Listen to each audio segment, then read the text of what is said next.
Escuché el teclado de mi padre desde el piso de abajo. El sonido era pesado y torpe. Estaba intentando adivinar mi contraseña. Sentado en la oscuridad de mi antigua habitación, miraba la pantalla de mi propia computadora. $92,000. Ese era el precio exacto que mi familia le había puesto a mi futuro. Y en ese preciso instante, mi padre estaba a 3 clics de intentar robarlos. Hoy en día, soy un abogado litigante. Trabajo en una oficina con paredes de cristal en el centro de la ciudad, donde el silencio es absoluto y el aire acondicionado siempre se mantiene a la misma temperatura gélida. No tengo deudas. No tengo ataduras financieras. He construido una vida entera basada en la precisión, en los contratos blindados y en la evidencia documentada. Pero hubo un tiempo en el que mi vida estaba gobernada por el caos emocional de mi propia sangre.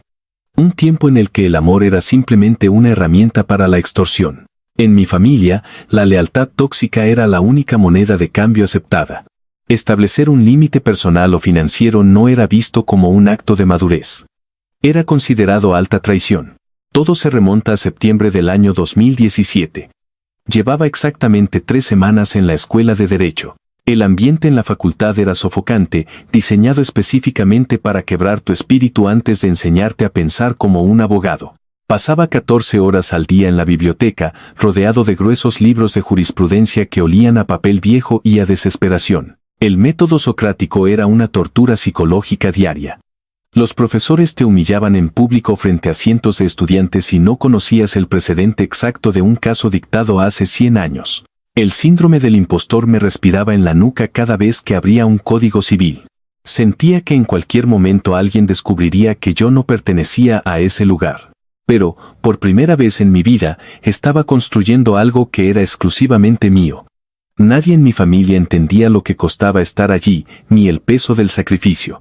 Para ellos, yo simplemente estaba leyendo libros en un escritorio.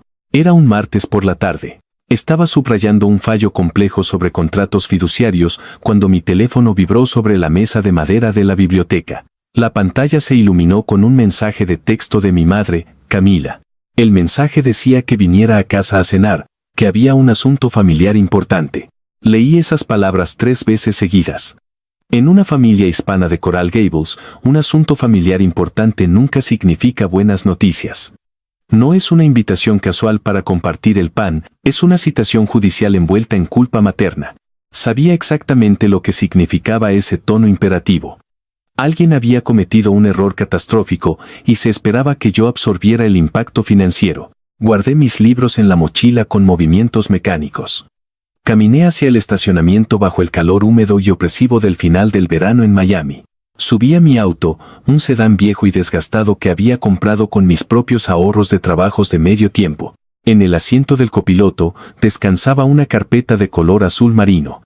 La había colocado allí con un cuidado casi reverencial, asegurándome de que no se doblara ninguna esquina. El contenido de esa carpeta era mi secreto más profundo. Era el resultado de semanas de investigación silenciosa, de visitas clandestinas a instituciones financieras y de firmas notariadas. Nadie en el mundo sabía lo que había dentro de esa cubierta de cartón azul. Todavía no. Conduje por la carretera principal, viendo cómo el paisaje urbano cambiaba gradualmente. Dejaba atrás los edificios grises y el asfalto agrietado de la ciudad, para entrar en el mundo de los jardines perfectamente podados y las entradas de mármol. Coral Gables es un enclave donde la apariencia lo es absolutamente todo. Las casas son inmensas, los autos son europeos y las sonrisas son de plástico moldeado. Mi familia encajaba perfectamente en ese ecosistema superficial. Proyectábamos una imagen de perfección de clase media alta que requería un mantenimiento constante, costoso y agotador. Llegué a la casa de mis padres justo cuando el sol comenzaba a ocultarse detrás de las palmeras. La fachada estaba impecable, pintada de un blanco inmaculado, con las luces del jardín iluminando simétricamente el camino de entrada. Pero la ilusión de perfección se rompió en el instante en que vi el garaje. El auto de mi hermana Valeria estaba estacionado en diagonal. Ocupaba 2 espacios completos, con una de las llantas delanteras aplastando el césped recién cortado. Valeria tenía 23 años en ese momento. Era la hija dorada, la niña mimada que vivía en un estado perpetuo de crisis autoinfligida. Ver su auto estacionado con esa negligencia absoluta me dijo todo lo que necesitaba saber antes de cruzar la puerta. El huracán Valeria había tocado tierra nuevamente, y como siempre, yo sería el encargado de pagar por los daños de la tormenta. Abrí la puerta principal y el olor a comida tradicional me golpeó de inmediato. El aroma a plátanos fritos, frijoles negros y carne asada llenaba el pasillo. Mi madre estaba utilizando la artillería pesada.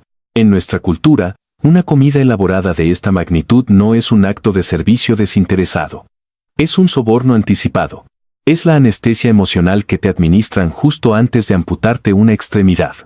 Caminé por el pasillo de baldosas brillantes, escuchando el murmullo de voces tensas que provenían del comedor formal. Mis pasos resonaban en el silencio de la casa. Entré a la habitación y los vi a los tres. Mi padre, Roberto, estaba sentado en la cabecera de la mesa de caoba. Mantenía la postura rígida de un director ejecutivo a punto de anunciar despidos masivos a sus empleados. Mi madre estaba de pie a su lado, sirviendo agua en copas de cristal con movimientos rápidos y nerviosos. Y luego estaba Valeria. Estaba sentada frente a la silla vacía que me correspondía, con los ojos hinchados y el maquillaje corrido por las mejillas. Llevaba una camiseta holgada y miraba fijamente su plato vacío, pero lo que realmente capturó mi atención de inmediato fue su mano izquierda. El anillo de compromiso de 2 quilates, que había estado presumiendo sin descanso durante los últimos 6 meses, ya no estaba en su dedo. Había una marca pálida en su piel donde solía estar el diamante. La boda del año había sido cancelada. Me senté en mi lugar en absoluto silencio. Nadie dijo una sola palabra durante los primeros 10 minutos de la cena. El único sonido en la habitación era el choque metálico de los cubiertos contra la porcelana fina. Era una clase magistral de tensión psicológica y manipulación pasivo-agresiva. Mi padre cortaba su carne con una precisión mecánica, negándose a mirarme a los ojos. Mi madre me ofrecía más comida cada 5 minutos, intentando llenar el silencio asfixiante con una calidez forzada que me revolvía el estómago. Yo masticaba despacio, respirando con calma, simplemente esperando. Sabía por mis clases de derecho que en los litigios de alto riesgo, el primero en hablar es el que muestra debilidad. Así que dejé que el silencio los consumiera desde adentro. Finalmente, mi padre dejó el tenedor sobre el plato con un golpe seco. Se limpió la boca con la servilleta de tela y se aclaró la garganta. Adoptó ese tono corporativo, frío y distante que siempre usaba para enmascarar sus fracasos financieros. Dijo que teníamos que hablar seriamente sobre el futuro de la familia.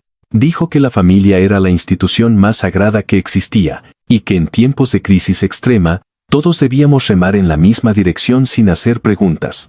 Yo lo miré fijamente, sin parpadear, manteniendo mi rostro completamente inexpresivo. Le pedí con voz calmada que fuera directo al grano. Mi padre entrelazó los dedos sobre la mesa, apoyando los codos en la madera.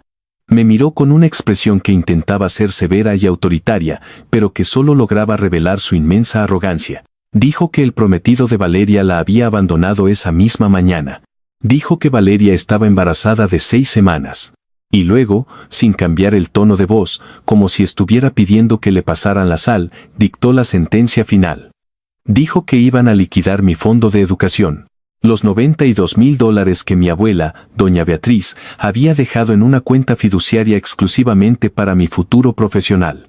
Dijo que iban a usar cada centavo de ese dinero para comprarle una casa a Valeria y pagar todas las deudas acumuladas de su boda cancelada. Lo dijo sin un ápice de duda, asumiendo que su autoridad sobre mis recursos era absoluta e incuestionable. Antes de que yo pudiera siquiera procesar la audacia monumental de sus palabras, mi madre entró en acción. Ella era la ejecutora emocional de la familia, la encargada de suavizar los golpes de mi padre. Se inclinó hacia mí sobre la mesa, con los ojos repentinamente llenos de lágrimas fabricadas. Me dijo que yo era tan inteligente, Mateo.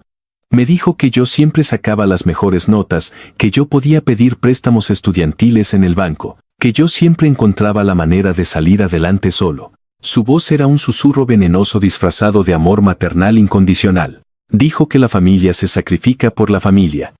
Que mi hermana me necesitaba ahora más que nunca. Que el dinero de mi abuela era, al fin y al cabo, dinero de la familia, y que el bienestar del colectivo siempre estaba por encima de mis ambiciones personales. Miré a Valeria, la víctima perpetua de sus propias malas decisiones. Estaba llorando en silencio, con los hombros encorvados, negándose a sostener mi mirada. Levantó la vista por una fracción de segundo y me dijo con voz temblorosa que lo sentía mucho, Pero no dijo que rechazaría el dinero. No le dijo a nuestro padre que se detuviera, ni que era injusto robarle el futuro a su hermano. Ofrecía disculpas débiles y patéticas, mientras extendía la mano invisiblemente para tomar los recursos que me pertenecían por derecho. Su pasividad cómplice era tan destructiva y cruel como la agresión directa de mi padre. Mientras mi madre seguía hablando sin pausa sobre el deber moral y el amor incondicional, mi mente comenzó a catalogar la larga y oscura historia de este parasitismo familiar. Recordé el auto deportivo que Valeria estrelló hace 3 años porque estaba enviando mensajes de texto. Recordé el costoso semestre de universidad privada que abandonó a la mitad porque las clases de la mañana eran demasiado temprano para ella. Recordé los depósitos para el salón de fiestas de la boda que acababa de ser cancelada. Todos y cada uno de esos desastres habían sido financiados por retiros no autorizados de mi cuenta fiduciaria. Mi padre siempre los justificaba como gastos de emergencia médica o educativa. Siempre prometía solemnemente que devolvería el dinero cuando las cosas mejoraran. Nunca lo hizo. Ni una sola vez. Sentado en esa mesa de caoba, rodeado del olor a comida tradicional y la arrogancia sofocante de mis padres, tuve una epifanía fría, lúcida y absoluta. Me di cuenta de que no me veían como a un hijo. Nunca lo habían hecho. Me veían como a un recurso natural. Era un activo financiero compulso, una cuenta bancaria que debía ser explotada hasta el último centavo para mantener la frágil ilusión de su estatus social en Coral Gables. El fondo fiduciario que mi abuela había creado con tanto esfuerzo y visión para asegurar mi escape de este agujero negro, estaba a punto de ser devorado por la incompetencia crónica de mi propia sangre. Mi padre terminó su discurso corporativo. Mi madre dejó de llorar y se secó las lágrimas falsas con una servilleta. Valeria me miraba de reojo con una mezcla de miedo cerval y esperanza egoísta. Todos en esa habitación esperaban que yo explotara. Esperaban que gritara, que golpeara la mesa con los puños, que me negara rotundamente y causara una escena dramática. Porque si yo gritaba, ellos podrían llamarme egoísta, podrían usar mi ira justificada para validar su robo. Podrían decir que yo era el villano insensible de la historia, el hermano cruel que le daba la espalda a una mujer embarazada. Pero yo no grito. Yo documento. Mantuve un silencio absoluto, pesado y escalofriante. Dejé que los segundos pasaran, marcando el tiempo en mi cabeza, dejando que la incomodidad llenara cada rincón del comedor. Miré a mi padre directamente a los ojos, luego a mi madre y finalmente a mi hermana. No había rabia en mi rostro. No había tristeza, ni decepción, ni miedo. Solo había un vacío calculado y quirúrgico. Una barrera impenetrable que no les daba absolutamente nada de qué alimentarse. Finalmente, abrí la boca. El silencio en la habitación era tan denso que casi se podía cortar. Dije una sola palabra, con la voz más tranquila y nivelada que jamás había usado. Está bien. El alivio en la habitación fue instantáneo, palpable y profundamente repugnante. Los hombros tensos de mi padre se relajaron de golpe, dejándose caer contra el respaldo de la silla. Valeria soltó un suspiro tembloroso y cerró los ojos. Mi madre se levantó de un salto, rodeó la mesa corriendo y me envolvió con sus brazos. Me apretó contra su pecho con una fuerza desesperada. Olía a su perfume caro de Carolina Herrera, mezclado con el sudor frío de la ansiedad que acababa de abandonar su cuerpo. Me besó en la mejilla repetidas veces y me susurró al oído que sabía que yo entendería. Que yo era un buen hijo. Que Dios me bendeciría por este sacrificio. Le devolví el abrazo lentamente. Sentí la textura de la tela de su blusa de seda bajo mis manos. Sonreí en la oscuridad de su hombro, con los ojos abiertos y fijos en la pared vacía frente a mí. La abracé con fuerza, sabiendo exactamente lo que estaba a punto de hacerles. Sabía con absoluta certeza que este abrazo era el último momento de paz y falsa seguridad que tendrían en mucho tiempo. Me separé de ella suavemente, manteniendo la expresión plácida en mi rostro.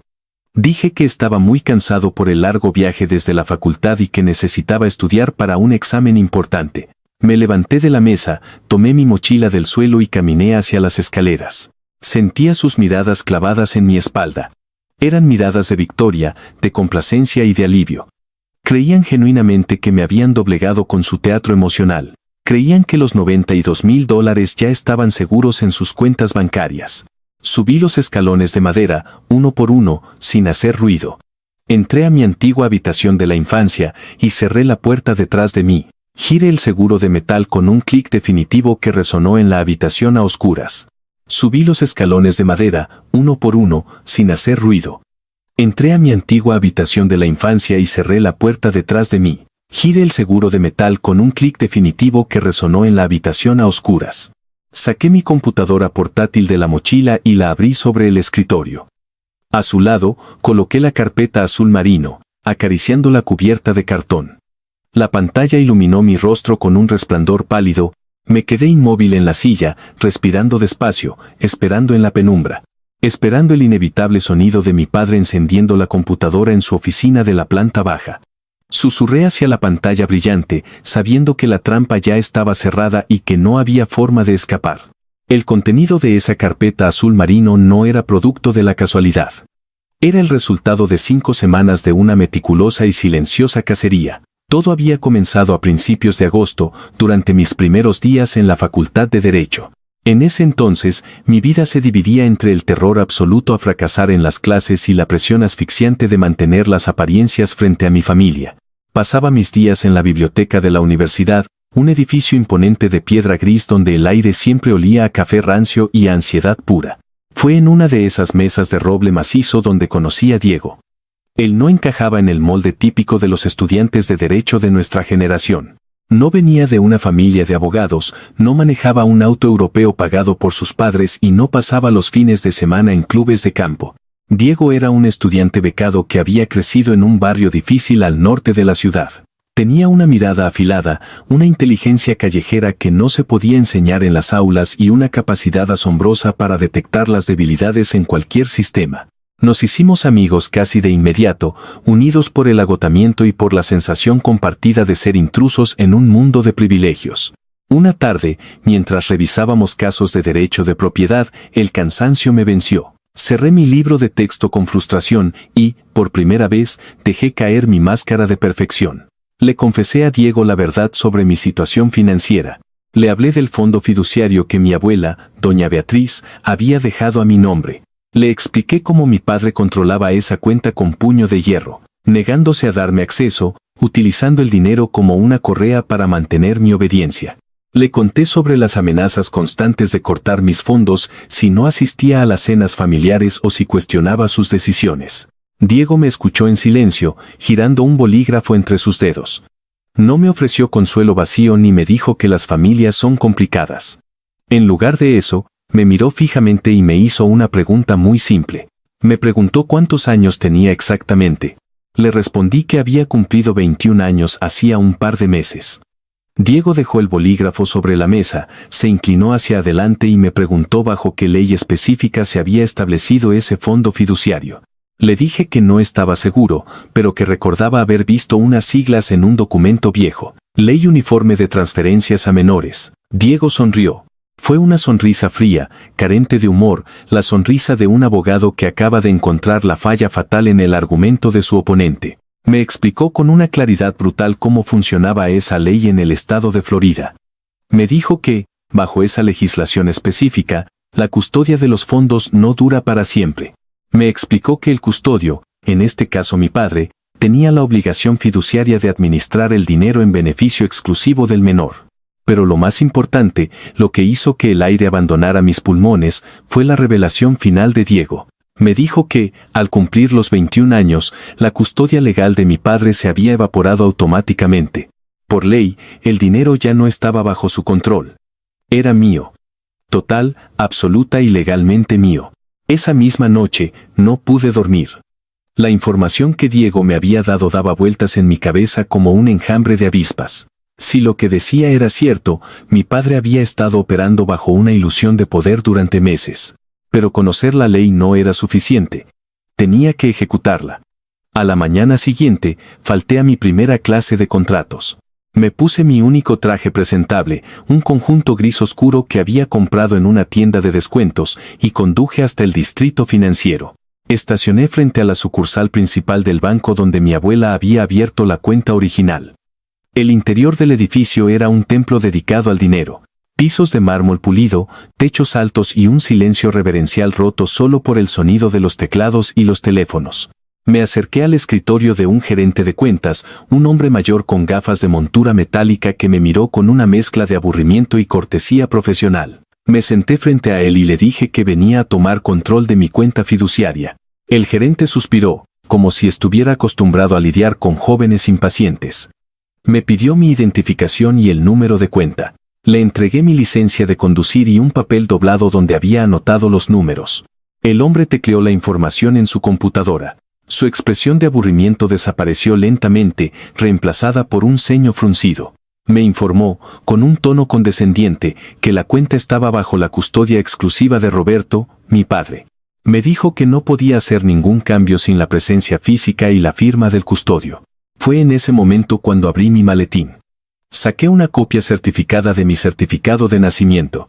Luego, saqué una copia de la Ley Uniforme de Transferencias a Menores del Estado de Florida, con el párrafo sobre la mayoría de edad resaltado en amarillo. Y finalmente, saqué el arma más poderosa que tenía. Una carta notariada, escrita por mi abuela doña Beatriz 12 años atrás, estableciendo explícitamente los términos del fondo y nombrando a mi padre únicamente como un administrador temporal hasta mi 21º cumpleaños. Coloqué los documentos sobre el escritorio del gerente, alineándolos perfectamente. Le dije, manteniendo mi voz baja y firme, que mi padre ya no era el custodio legal. Le informé que, al negarme el acceso a mis propios fondos, el banco estaba en violación directa de los estatutos estatales. Le sugerí amablemente que llamara a su departamento legal antes de que yo me viera obligado a presentar una queja formal ante los reguladores financieros.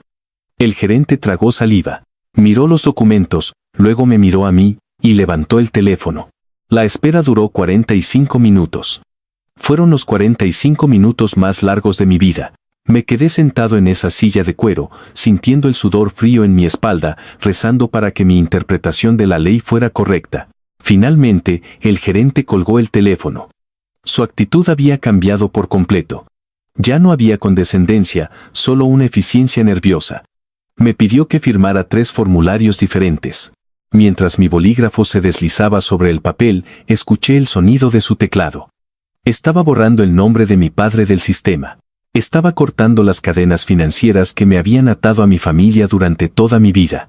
Cuando el gerente me entregó mi nueva tarjeta de débito y los documentos de control exclusivo, sentí una oleada de adrenalina tan pura que casi me marea.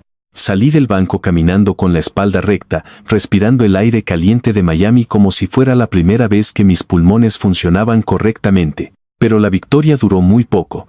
Esa misma tarde, sentado en el suelo de mi pequeño y lúgubre apartamento, abrí mi computadora portátil. Ahora que tenía control total, tenía acceso al historial completo de la cuenta. Quería saber exactamente cuánto dinero quedaba de los $92,000 originales. Quería planificar mi futuro, pagar mi matrícula de la escuela de Derecho y tal vez, solo tal vez, empezar a respirar sin el peso aplastante de la ansiedad financiera. Hice clic en la pestaña de estados de cuenta históricos. Seleccioné la opción para descargar los registros de los últimos 12 años. Conecté mi vieja impresora de inyección de tinta, cargué un paquete nuevo de hojas blancas y presioné el botón de imprimir. El sonido de la impresora trabajando se convirtió en la banda sonora de mi devastación psicológica. Página tras página caía sobre la alfombra barata de mi sala. El olor a tinta caliente llenaba el espacio reducido. Me senté en el suelo, rodeado de cientos de hojas de papel, y comencé a leer. Lo que encontré en esos documentos no fue un simple robo. Fue una autopsia financiera de mi infancia. Fue la prueba documentada de que mi familia me había estado devorando vivo durante más de una década. Yo sabía de los grandes retiros. Sabía del dinero que mi padre había sacado para pagar el auto deportivo que Valeria había estrellado. Sabía del semestre de universidad privada que mi hermana había abandonado. Sabía de los depósitos para la boda que acababa de ser cancelada. Esos eran los robos que mi padre justificaba en voz alta, los que envolvían discursos sobre el sacrificio familiar y la lealtad. Pero los estados de cuenta revelaron algo mucho más oscuro, mucho más insidioso y profundamente perturbador. No eran solo 3 o 4 emergencias grandes. Eran cientos y cientos de micro robos. Retiros constantes, metódicos y silenciosos. Vi cargos por cenas en restaurantes de lujo en el centro de Coral Gables. Vi compras en boutiques de ropa de diseñador. Vi pagos mensuales para la membresía del club de golf de mi padre. Vi facturas de salones de belleza y spas a los que mi madre y Valeria asistían religiosamente. Cada semana, durante 12 años, mi familia había estado utilizando mi fondo de educación como su cajero automático personal para financiar un estilo de vida que no podían permitirse. Pero el verdadero horror no estaba en los montos. Estaba en las justificaciones.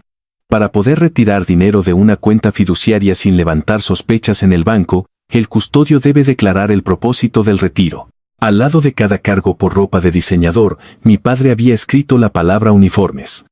Al lado de cada cena de lujo, había escrito gastos de manutención estudiantil. Al lado de los pagos del club de golf, había escrito actividades extracurriculares.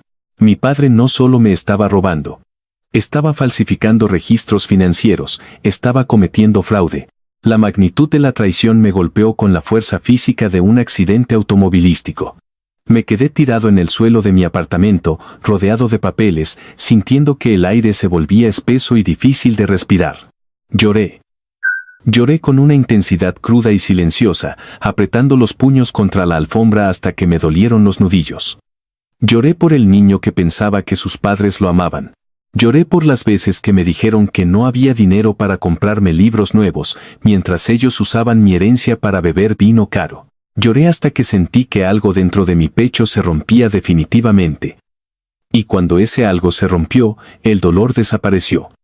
Fue reemplazado por un frío absoluto, por una claridad mental aterradora. El hijo obediente murió en ese piso de alfombra barata.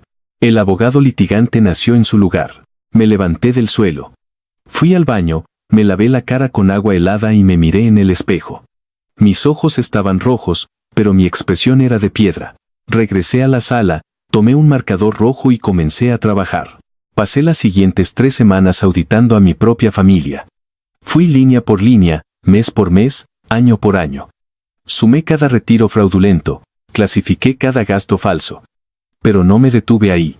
Como estudiante de Derecho, sabía que las acciones tienen consecuencias legales específicas. Investigué el Código Tributario Federal. Descubrí que los retiros no autorizados de una cuenta fiduciaria para gastos no relacionados con el menor constituyen una violación directa de las leyes del Servicio de Impuestos Internos. Calculé la exposición legal de mi padre. Por cada dólar robado y mal clasificado, el gobierno federal impondría una penalidad del 10%. A eso, le sumé los intereses compuestos acumulados durante 12 años de evasión fiscal. El número final era catastrófico. Si yo entregaba esta información a las autoridades, mi padre no solo perdería su reputación en Coral Gables. Perdería su casa, su libertad y todo lo que le importaba. Compré una carpeta de cartón grueso, de color azul marino. Perforé las hojas de los estados de cuenta y las coloqué en el interior. Creé un índice detallado. Añadió copias de los estatutos legales, impresiones de las regulaciones tributarias y una hoja de cálculo final con el monto exacto del robo y las penalidades proyectadas. Armé un expediente criminal completo contra mis propios padres. Transformé mi dolor, mi humillación y mi trauma infantil en un arma de destrucción masiva perfectamente documentada. Y luego, simplemente esperé. Sabía que tarde o temprano intentarían sacar más dinero. Solo tenía que ser paciente. Y ahora, en el presente, sentado en la oscuridad de mi antigua habitación de la infancia, la espera había terminado. La pantalla de mi teléfono celular, apoyado sobre el escritorio junto a la computadora portátil, se iluminó de repente. El brillo repentino cortó la penumbra de la habitación. Era una notificación automática de la aplicación del banco. El mensaje en la pantalla era breve y clínico. Intento de inicio de sesión no reconocido. Abajo, en la planta baja, el silencio de la casa se rompió. Escuché el sonido amortiguado de la silla de cuero de mi padre crujiendo mientras él cambiaba de peso. Escuché un murmullo grave, el sonido de su frustración comenzando a burbujear. Estaba sentado en su oficina, frente a su enorme monitor, intentando acceder a la cuenta para transferir los fondos y pagar las deudas de Valeria. Mi teléfono vibró por segunda vez. Otra notificación iluminó la pantalla. Contraseña incorrecta. Por favor, inténtelo de nuevo. Los sonidos desde la planta baja se volvieron más erráticos. Escuché el golpe seco de un puño contra la madera del escritorio. Luego, el sonido de pasos pesados caminando por el pasillo. Mi padre salió de su oficina. Escuché sus zapatos deteniéndose al pie de las escaleras. Hubo un momento de duda, una vacilación en la oscuridad. Sabía exactamente lo que estaba pensando. Estaba considerando subir a mi habitación para exigirme la nueva contraseña, asumiendo que yo simplemente la había cambiado por error o por un acto de rebeldía infantil. Pero luego, los pasos retrocedieron. Su arrogancia era demasiado grande. Estaba convencido de que podía resolver el problema por sí mismo, que su autoridad sobre el sistema era absoluta. Escuché la puerta de su oficina cerrarse de nuevo. Me incliné hacia adelante en mi silla, apoyando los codos sobre el escritorio. Entrelacé los dedos y apoyé la barbilla sobre mis manos, sin apartar la vista de la pantalla del teléfono. Estaba contando los segundos en mi cabeza. Sabía exactamente cuántos intentos permitía el sistema de seguridad del banco antes de activar el protocolo de bloqueo total. 1, 2, 3. El teléfono vibró por tercera vez. La notificación final apareció en la pantalla con un icono rojo de advertencia. Múltiples intentos fallidos. Por razones de seguridad, esta cuenta ha sido bloqueada por 24 horas. Contacte al administrador principal. El silencio que siguió fue absoluto.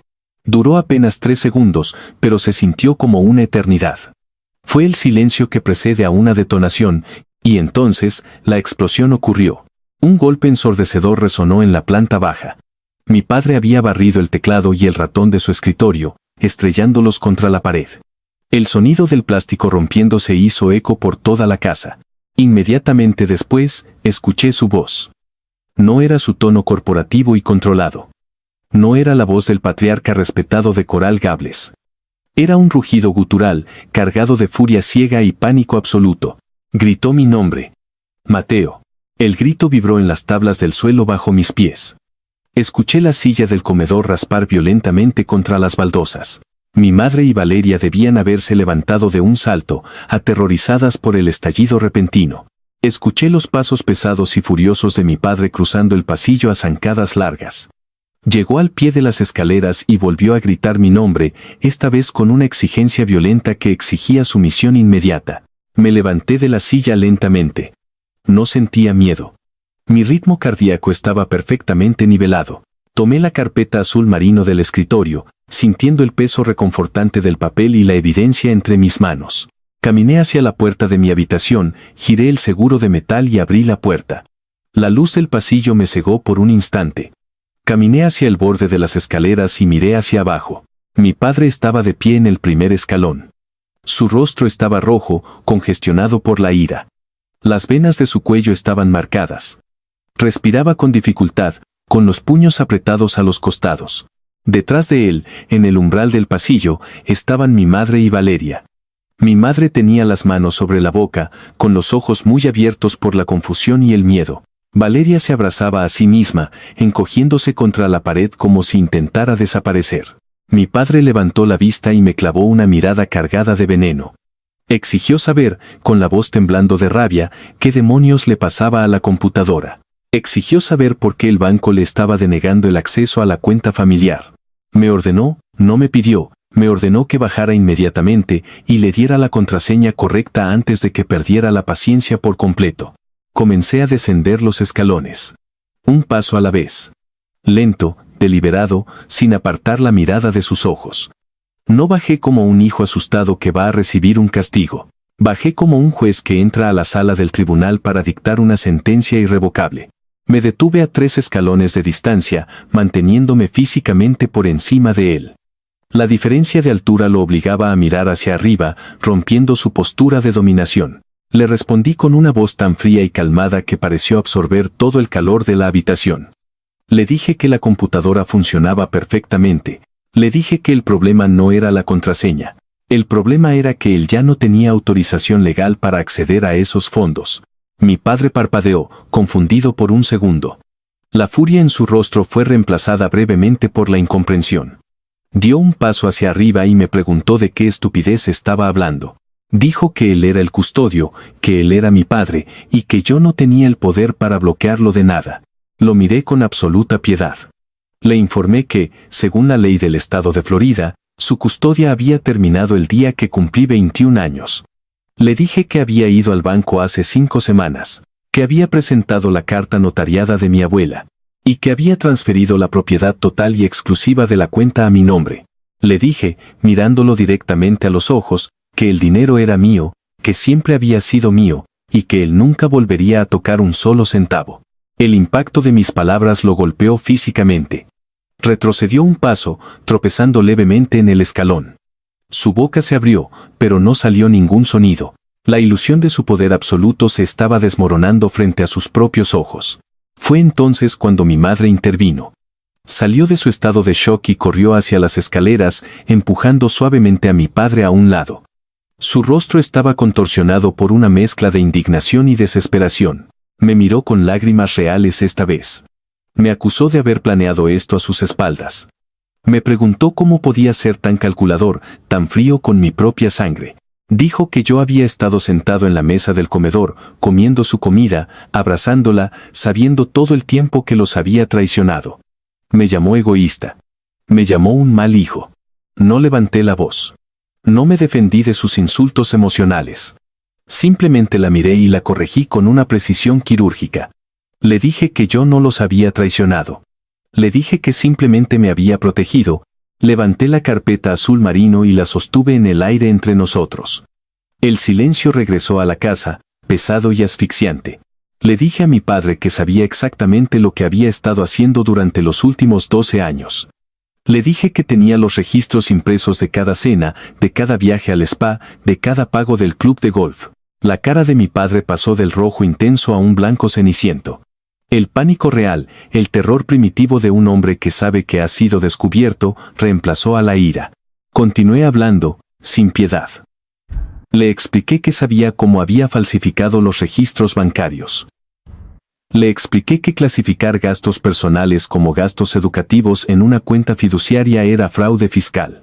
Le dije que había calculado su exposición ante el Servicio de Impuestos Internos. Le mencioné la penalidad del 10%. Le mencioné los intereses compuestos acumulados durante una década. Le dije que, si yo entregaba esta carpeta azul a las autoridades federales mañana por la mañana, él iría a prisión y la casa en la que estábamos parados sería embargada para pagar las multas. Extendí el brazo y le entregué la carpeta. Mi padre levantó las manos temblorosas y la tomó como si estuviera sosteniendo una bomba a punto de estallar.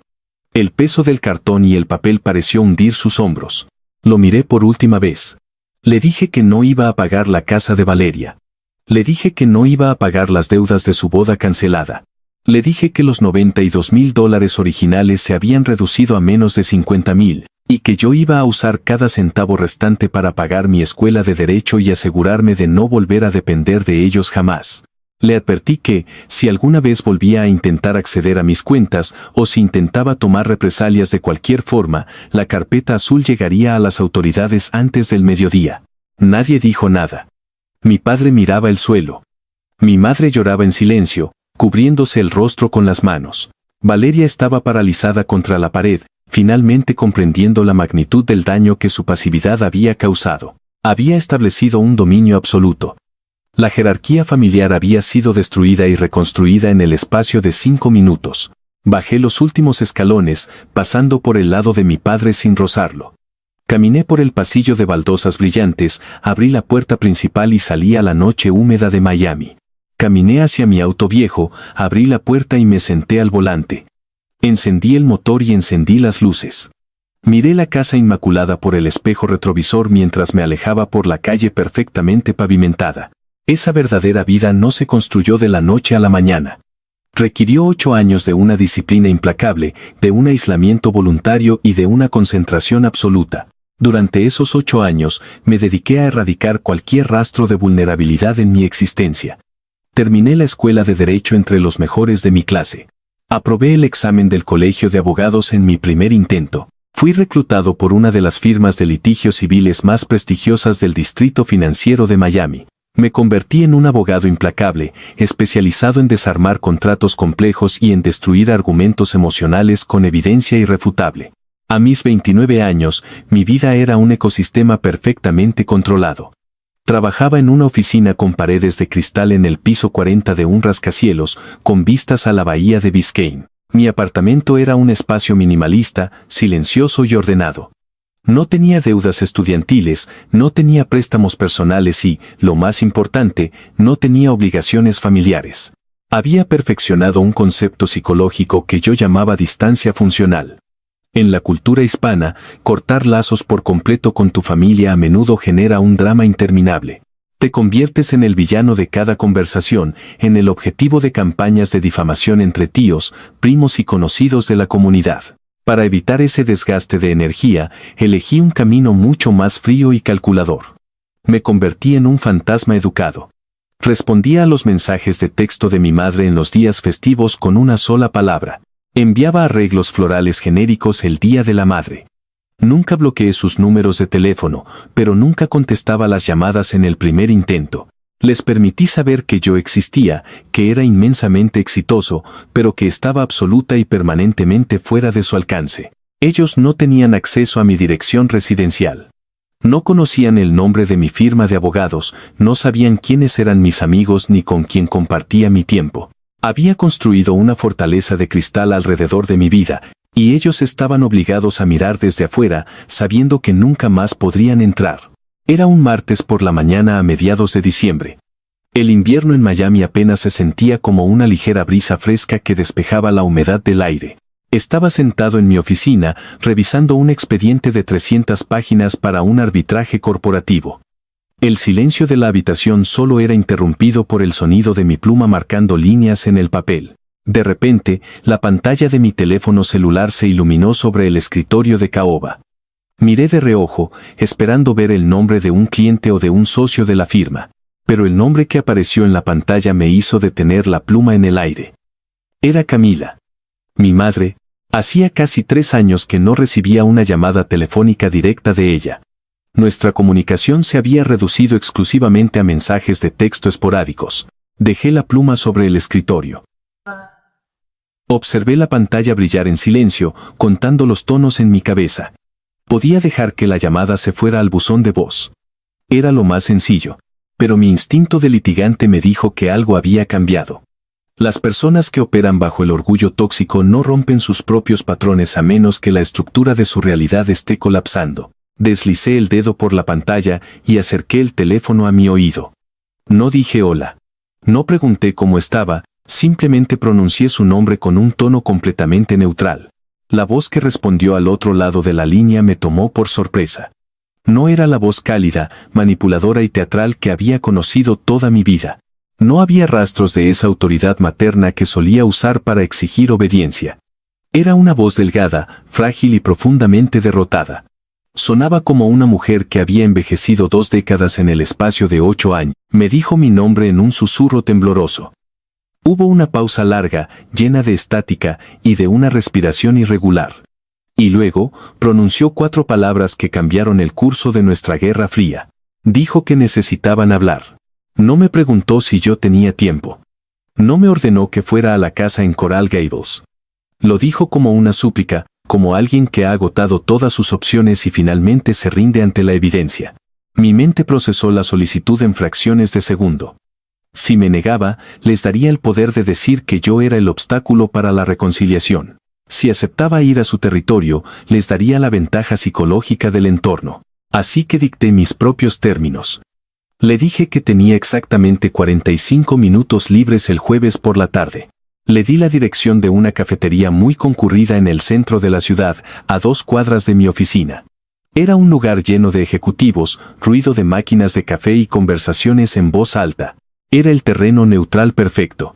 Las familias hispanas de clase alta están aterrorizadas por el escándalo público. Sabía que, rodeados de extraños en trajes de negocios, mis padres serían incapaces de montar una escena emocional, de gritar o de usar la culpa como arma. Mi madre aceptó las condiciones sin dudarlo. Su sumisión inmediata fue la confirmación final de que el poder había cambiado de manos de forma irreversible. El jueves por la tarde, salí de mi oficina y caminé por las calles pavimentadas del centro. El aire acondicionado de la cafetería contrastaba con el sol brillante del exterior. Llegué 15 minutos antes de la hora acordada. Compré un café negro, sin azúcar, y elegí una mesa pequeña cerca de los ventanales de cristal. Me senté de espaldas a la pared, con una vista clara de la puerta de entrada. Era la misma posición táctica que tomaba en las salas de mediación. Nunca le des la espalda a la puerta. Nunca permitas que la otra parte controle el espacio visual. Sobre la mesa de madera, justo al lado de mi taza de café, coloqué un objeto que no había visto la luz del día en mucho tiempo. Era la carpeta de cartón azul marino. Los bordes estaban un poco desgastados por el paso de los años. El color se había desvanecido ligeramente en las esquinas. Pero el peso de los documentos en su interior seguía siendo exactamente el mismo. Miré a través del cristal y los vi acercarse por la acera. El impacto visual fue inmediato y profundo. Mi padre, Roberto, siempre había caminado con la postura rígida de un hombre que se creía dueño del mundo. Solía usar trajes a la medida y proyectar una arrogancia inquebrantable, pero el hombre que caminaba hacia la puerta de la cafetería parecía una versión encogida de sí mismo. Sus hombros estaban caídos. Su cabello se había vuelto completamente blanco y su traje le quedaba un poco grande, como si hubiera perdido peso rápidamente. Mi madre caminaba a su lado, aferrada a su brazo. Ya no llevaba las joyas ostentosas que solía lucir en las cenas de Coral Gables. Su rostro estaba marcado por líneas de tensión profunda. La pérdida de su estatus, la ausencia de mi respaldo financiero y el peso de su propia culpa los había consumido desde adentro. Entraron a la cafetería y miraron a su alrededor con nerviosismo. Levanté la mano ligeramente para indicar mi posición. Caminaron hacia mi mesa con pasos lentos. No hubo abrazos. No hubo besos en la mejilla, no hubo sonrisas forzadas. Se sentaron frente a mí, en las dos sillas vacías. El ruido de fondo del local, el sonido de las tazas chocando y las conversaciones ajenas, creaba un muro de aislamiento alrededor de nuestra mesa. Los miré en silencio, dejando que la incomodidad se asentara. No iba a facilitarles las cosas. No iba a llenar el vacío con cortesías vacías. Ellos habían pedido esta reunión, ellos tendrían que dar el primer paso. Mi madre entrelazó sus manos sobre la mesa. Sus nudillos estaban blancos por la presión.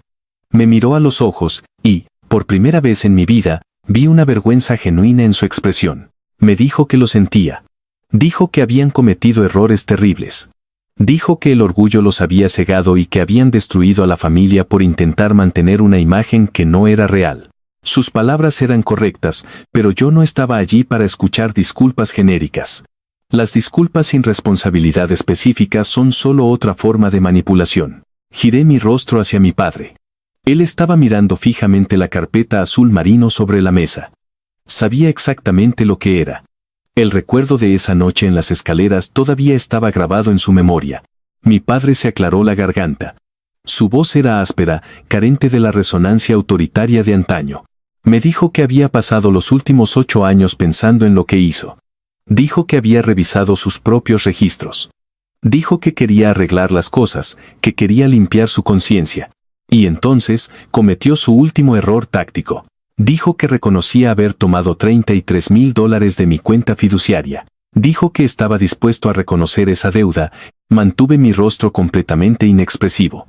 Tomé un sorbo de mi café negro, tragué lentamente y dejé la taza sobre el plato de porcelana.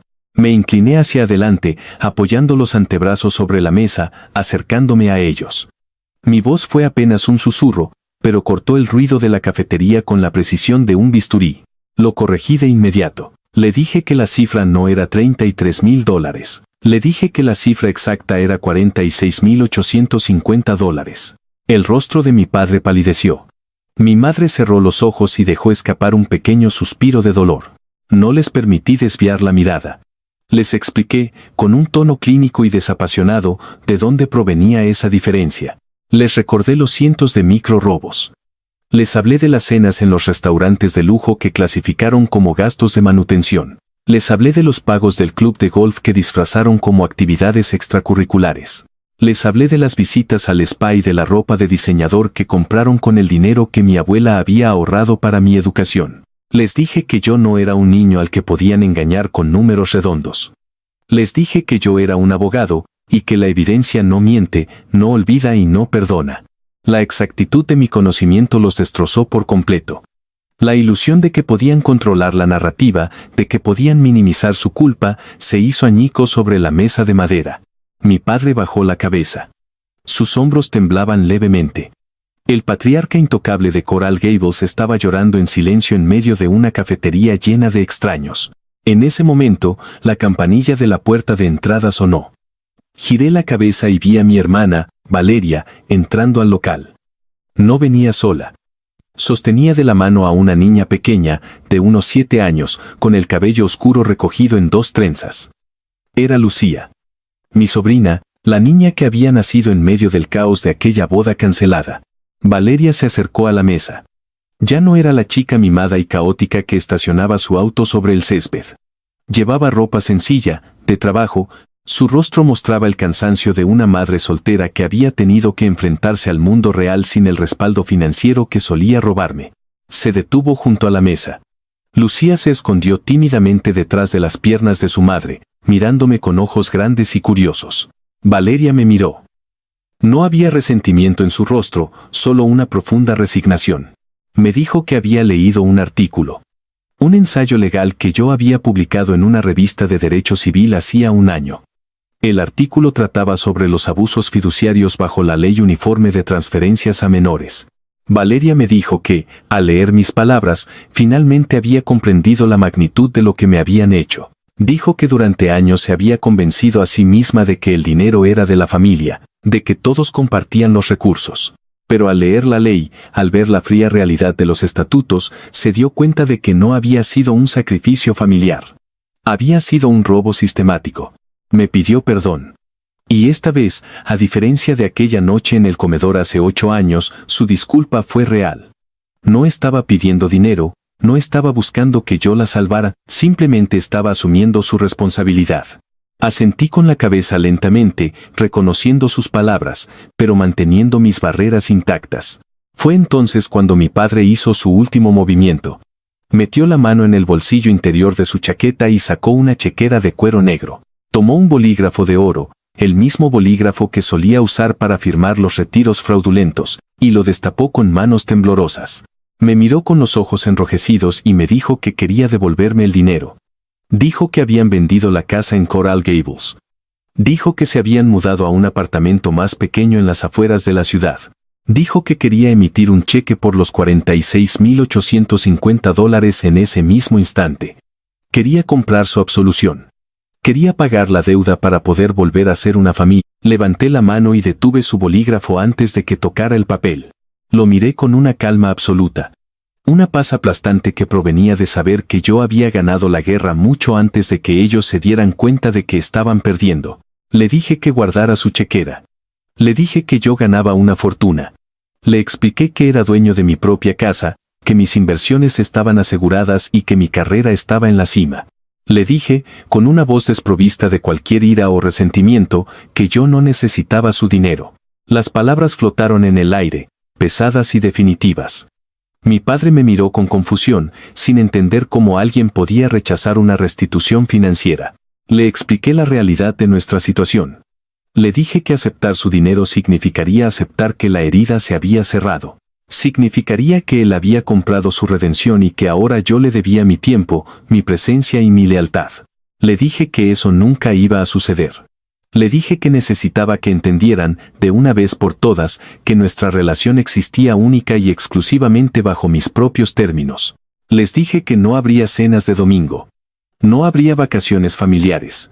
No habría fotos fingiendo perfección para sus amigos. Les dije que los perdonaba, no por ellos, sino porque el odio era una emoción demasiado costosa de mantener. Pero el perdón no significaba acceso. El silencio en la mesa fue absoluto. Habían venido buscando una reconciliación y yo les había entregado una sentencia de límites permanentes. En ese momento de tensión insoportable, sentí un pequeño tirón en la manga de mi traje. Bajé la mirada. Lucía, mi sobrina de 7 años, había salido de su escondite detrás de Valeria. Estaba de pie junto a mi silla, mirándome con una inocencia pura y sin contaminar. Señaló con su pequeño dedo la carpeta azul marino que descansaba sobre la mesa. Me preguntó, con una voz suave y curiosa, si yo era un abogado. Me dijo que en las películas, los abogados siempre llevaban carpetas importantes llenas de secretos. La tensión en mi pecho, la armadura de hielo que había llevado puesta durante 8 años, se agrietó por una fracción de segundo. Miré a esa niña. Ella no tenía la culpa de los pecados de sus abuelos. No tenía la culpa de la negligencia de su madre. Era una pizarra en blanco, una oportunidad para romper el ciclo tóxico de nuestra sangre. Por primera vez en toda la tarde, sonreí. Fue una sonrisa genuina, cálida y humana. Me incliné hacia ella, poniéndome a su nivel. Le dije que sí, que era un abogado. Le dije que mi trabajo era proteger a las personas y asegurarme de que nadie les quitara lo que les pertenecía. Lucía sonrió de vuelta, mostrando un espacio vacío donde le faltaba un diente de leche. Miré a Valeria. Le dije que le enviaría una tarjeta de cumpleaños a Lucía cada año. Le dije que, si la niña alguna vez necesitaba un consejo sobre la universidad o sobre su futuro, podía llamarme. Pero dejé muy claro que ese era el límite absoluto de mi participación en sus vidas. Me levanté de la silla. Tomé la carpeta azul marino y la deslicé bajo mi brazo. No me despedí con abrazos. No hubo promesas de volver a vernos pronto. Simplemente asentí con la cabeza hacia mis padres, me di la vuelta y caminé hacia la salida. Empujé la puerta de cristal y salí a la calle. El aire frío de diciembre me golpeó el rostro, limpio y vigorizante. Caminé de regreso a mi oficina con pasos firmes. No miré hacia atrás. No sentí culpa, ni remordimiento, ni tristeza. Sentí una ligereza absoluta, como si finalmente hubiera soltado un peso que había estado cargando desde el día en que nací. Subí en el ascensor hasta el piso 40. Entré a mi oficina silenciosa y cerré la puerta detrás de mí.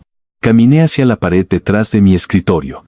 Allí, enmarcada en cristal y madera de roble, colgaba la carta original notariada de mi abuela, doña Beatriz. El papel estaba amarillento, pero la firma seguía siendo fuerte y clara. Ella había visto el futuro. Había visto la debilidad de su propio hijo y había dejado un salvavidas para mí. Me quedé mirando la carta durante un largo rato, reflexionando sobre la naturaleza del perdón y la supervivencia. La sociedad te enseña que debes perdonar a tu familia para poder sanar.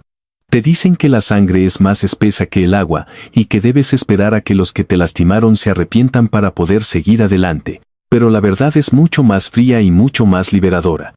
No tienes que esperar a que se arrepientan. No tienes que aceptar sus disculpas para encontrar la paz. Puedes construir una vida tan grande, tan sólida y tan independiente, que sus opiniones, sus manipulaciones y sus culpas simplemente dejen de importar. Hoy en día, utilizo esa misma carpeta azul como un recordatorio constante. Ayudo a mis clientes a luchar contra el mismo amor convertido en arma. Les enseño a documentar, a protegerse y a establecer límites de acero. Porque aprendí la lección más importante de todas en la oscuridad de mi habitación infantil, escuchando a mi padre intentar robar mi futuro. Ser el capaz, el responsable, el que siempre resuelve los problemas, no te hace desechable. Te hace poderoso.